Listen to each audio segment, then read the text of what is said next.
क्या आप जानते हैं कि एक वयस्क मस्तिष्क, इसका वजन 3 पाउंड या 1.3 पाउंड है, जो बहुत बड़ा है हमारे शरीर के आकार के एक प्राइमेट के लिए।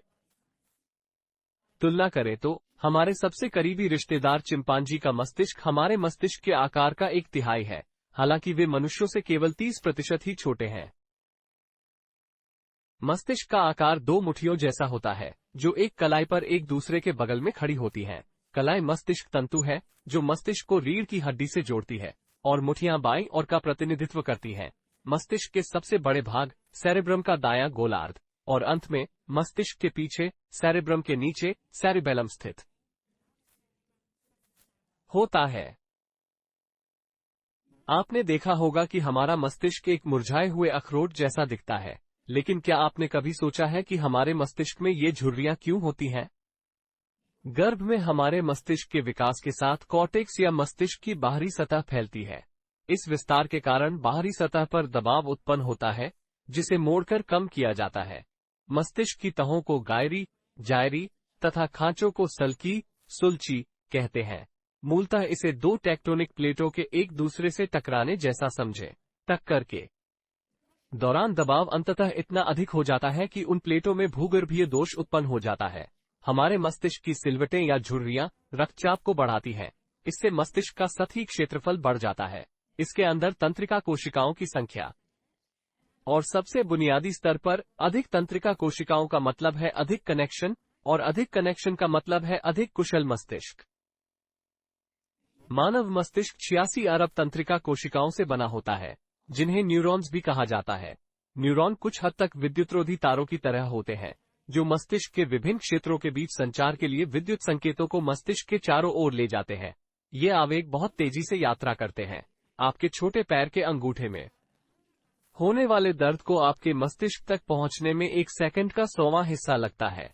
ये काफी उल्लेखनीय है, क्योंकि आवेग अपने गंतव्य तक पहुंचने के लिए कई न्यूरॉन्स और न्यूरॉन्स के बीच के अंतराल से होकर एक जटिल पथ तय करता है। इन अंतरालों को सिनेप्स कहा जाता है। यहां से संकेत एक कोशिका के प्रभावित होने पर सिनेप्स में रसायनों का स्राव होता है, जो अगली कोशिका के रिसेप्टर से जुड़ जाते हैं तथा अगली कोशिका में एक और विद्युत संकेत उत्पन्न करते हैं, और यह क्रम चलता रहता है। न्यूरॉन्स को क्षति पहुंचने से बहुत बड़ा प्रभाव पड़ सकता है। उदाहरण के लिए, स्ट्रोक के दौरान रक्त अब मस्तिष्क तक ऑक्सीजन पहुंचाने में सक्षम है। परिणामस्वरूप न्यूरॉन्स मर जाते हैं और मस्तिष्क के उस विशेष क्षेत्र की क्षमताएं नष्ट हो सकती हैं। इसी प्रकार पार्किंसंस रोग तब होता है जब आपके मस्तिष्क के एक हिस्से, जिसे सबस्टेंशिया निग्रा कहा जाता है, की कोशिकाएं मरने लगती हैं। सबस्टेंशिया नाइग्रा गति की योजना बनाने और नियंत्रण के लिए जिम्मेदार है। यही कारण है कि क्षति के कारण आमतौर पर कंपन और धीमी गति होती है। यदि हम जूम आउट करें तो हम देखते हैं कि मस्तिष्क 2 भागों से बना है, जिन्हें गोलार्ध कहते हैं, जो एक दूसरे से तंत्रिका तंतुओं के एक बंडल, जिसे कॉर्पस कॉलोसम कहते हैं, के माध्यम से संचार करते हैं। प्रत्येक गोलार्ध शरीर के विपरीत दिशा की मांसपेशियों को नियंत्रित करता है। अतः मस्तिष्क का दायां भाग शरीर के बाएं भाग की गति को नियंत्रित करता है और इसके विपरीत। इसका मतलब यह है कि यदि आपके मस्तिष्क के दाहिने हिस्से में स्ट्रोक होता है, तो आपका बायां हाथ या बायां पैर लकवाग्रस्त हो सकता है। प्रत्येक गोलार्ध को 4 भागों में विभाजित किया गया है: ललाट, पार्श्विका, टेम्पोरल और पश्चकपाल लोब। आइए इन चारों अनुभागों पर थोड़ा और विस्तार से नजर डालें। इसमें कोई आश्चर्य की बात नहीं है कि ललाट पाली प्रत्येक गोलार्ध के अग्रभाग में स्थित होता है। मनुष्यों में ये क्षमता अन्य प्रजातियों की तुलना में कहीं अधिक विकसित है। ललाटीय भाग वो स्थान है जहां उच्च बौद्धिक कार्य संपन्न होते हैं, जैसे योजना बनाना, लक्ष्य निर्धारण करना तथा आत्म जागरूकता होना। मस्तिष्क के इस भाग ने मनुष्य को इतना विकसित किया है कि वह न केवल पृथ्वी पर अपने पर्यावरण को नियंत्रित कर सकता है, बल्कि चंद्रमा और उससे भी आगे रॉकेट भेज सकता है। ललाट पाली में एक विशेष रूप से आकर्षक क्षेत्र को प्राथमिक मोटर कॉर्टेक्स कहा जाता है। 1870 में शोधकर्ताओं ने एक कुत्ते के मोटर कॉर्टेक्स के विभिन्न भागों को विद्युतीय रूप से उत्तेजित किया। उन्होंने देखा कि कॉर्टेक्स के जिस भाग को वे उत्तेजित करते हैं, उसके आधार पर शरीर का अलग अलग भाग सिकुड़ता है। तब उन्हें पता चला, यदि वे कॉर्टेक्स के इसी छोटे से क्षेत्र को नष्ट कर दें, तो शरीर का संबंधित भाग लकवाग्रस्त हो जाएगा। इस प्रकार यह पता चला कि प्राथमिक मोटर कॉर्टेक्स, जैसा कि नाम से पता चलता है, हमारी गतिविधियों का समन्वय करता है। इससे ये भी पता चला कि शरीर के प्रत्येक भाग के लिए मोटर कॉर्टेक्स का एक विशेष क्षेत्र समर्पित होता है। दिलचस्प बात यह है कि प्रत्येक उंगली में मस्तिष्क के लिए उतना ही स्थान होता है जितना आपके पूरे पैर में होता है, तथा आपके होठों में भी लगभग उतना ही स्थान होता है जितना आपकी सभी उंगलियों में होता है। ऐसा इसलिए है क्योंकि मानव हाथों और होठों को, उदाहरण के लिए, पैरों की तुलना में अधिक सटीकता से गति करने की आवश्यकता होती है। अतः संक्षेप में, ललाट खंड स्वैच्छिक गति और उच्च बौद्धिक कार्यों, जैसे योजना बनाने और लक्ष्य निर्धारण के लिए महत्वपूर्ण है। मस्तिष्क का स्पोरिएटल लोब ललाट लोब के ठीक पीछे स्थित होता है और इसमें सोमेटोसेंसरी कॉर्टेक्स होता है, जो पूरे शरीर से संवेदी सूचनाओं, जैसे स्पर्श, तापमान और दर्द, को संसाधित करने के लिए आवश्यक होता है। प्राथमिक मोटर कॉर्टेक्स के समान, शरीर के प्रत्येक भाग के लिए संवेदी कॉर्टेक्स का एक विशेष क्षेत्र समर्पित होता है। शोधकर्ताओं ने यह भी पाया कि शरीर के कुछ हिस्सों का प्रतिनिधित्व कॉर्टेक्स के असमान रूप से बड़े क्षेत्रों द्वारा किया जाता है। ये पता चला है कि शरीर के किसी अंग का प्रतिनिधित्व उसमें उपस्थित न्यूरॉनों की संख्या पर निर्भर करता है। उन क्षेत्रों में बहुत सारे न्यूरॉन्स होते हैं जहां उच्च तीक्ष्णता और सूक्ष्म गति की आवश्यकता होती है, जैसे उंगलियों के सिरे और स्पाज, और उन क्षेत्रों में जहां बेहतर संवेदी भेद आवश्यक नहीं है, जैसे पीठ।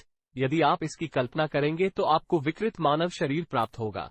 मस्तिष्क के मानचित्र के इस दृश्य प्रतिनिधित्व को होमुनकुलस कहा जाता है, जिसका लैटिन में अर्थ है छोटा आदमी। उसके शरीर का आकार उसमें समर्पित कॉर्टेक्स की मात्रा के अनुसार निर्धारित होता है।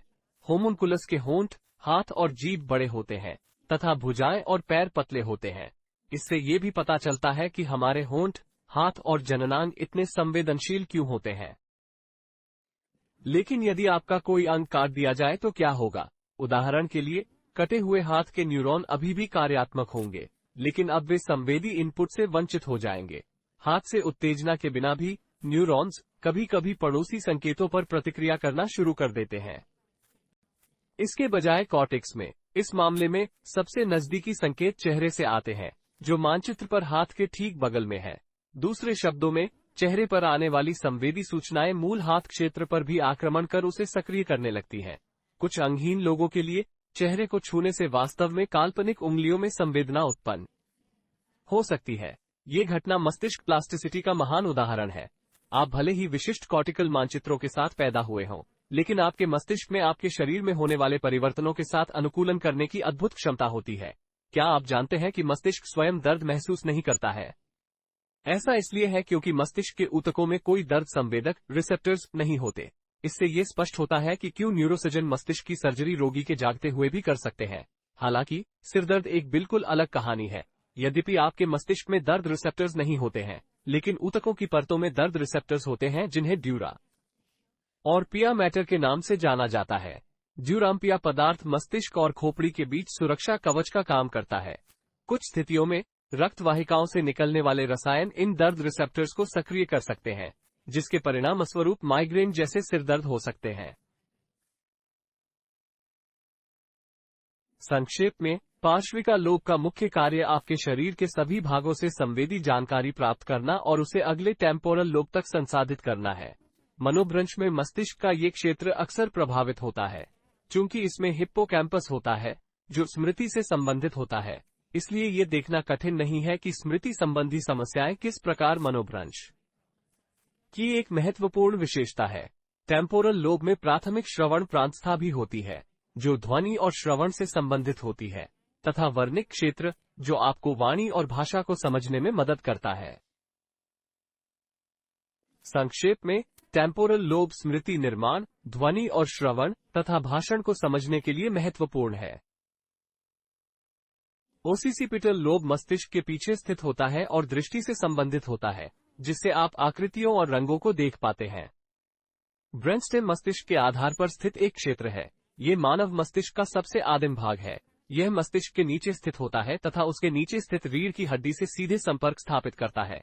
यह एक रिले स्टेशन के रूप में कार्य करता है, जो विभिन्न भागों के बीच संदेशों को आगे पीछे भेजता है। शरीर और मस्तिष्क प्रांतस्था का ये शरीर के अस्तित्व को सुनिश्चित करने वाली सबसे महत्वपूर्ण संरचनाओं में से एक है। ये सांस लेने, हृदय गति को बनाए रखने और चेतना जैसे बुनियादी कार्यों को नियंत्रित करता है। जब मस्तिष्क का ये क्षेत्र क्षतिग्रस्त हो जाता है तो शरीर की पूरी प्रणाली रुक जाती है। आप सांस नहीं ले पाते, आपका दिल नहीं धड़क पाता और आपके मस्तिष्क को पर्याप्त ऑक्सीजन नहीं मिल पाती, जिसके कारण मस्तिष्क कोशिकाएं मरने लगती हैं। इसे मस्तिष्क मृत्यु के नाम से जाना जाता है। अंगों की कार्यशीलता बनाए रखने के लिए बड़े पैमाने पर कृत्रिम जीवन समर्थन शुरू किया जाना चाहिए, लेकिन ये हस्तक्षेप केवल अस्थायी उपाय है, क्योंकि मस्तिष्क सिस्टम ने काम करना बंद कर दिया है। इसलिए वेंटिलेटर बंद होने पर व्यक्ति सांस नहीं ले पाएगा। मस्तिष्क मृत्यु अचेतन की अन्य अवस्थाओं से भिन्न होती है। उदाहरण के लिए, कोमा गहरी नींद के समान है, सिवाय इसके कि बाह्य उत्तेजनाएं मस्तिष्क को जागृत और सतर्क होने के लिए प्रेरित नहीं कर सकती। हालांकि व्यक्ति जीवित है और उसके ठीक होने की पूरी संभावना है। मस्तिष्क की मृत्यु को अक्सर स्थायी वनस्पति अवस्था समझ लिया जाता है, लेकिन ये स्थितियां भी एक नहीं है। लगातार निष्क्रिय अवस्था का अर्थ है कि व्यक्ति के मस्तिष्क की उच्चतर कार्यक्षमता समाप्त हो गई है, लेकिन उनका अक्षतिग्रस्त मस्तिष्क सिस्टम अभी भी हृदय गति और श्वसन जैसे आवश्यक कार्यों को जारी रखने की अनुमति देता है। वनस्पति अवस्था में पड़ा हुआ व्यक्ति जीवित रहता है और कुछ हद तक ठीक हो सकता है। और अंत में हमारे पास सेरिबेलम है, जो मस्तिष्क के पीछे चिपके हुए फूलगोभी के टुकड़े जैसा दिखता है। लेकिन दिखावे से धोखा मत खाओ, ये संतुलन, मुद्रा और समन्वय के लिए महत्वपूर्ण है। जब सेरिबेलम को अपना काम ठीक से करने से रोका जाता है, आमतौर पर शराब पीकर रात में बाहर जाने के बाद, तो ये कार्य ठीक से नहीं होते। इस वीडियो को देखने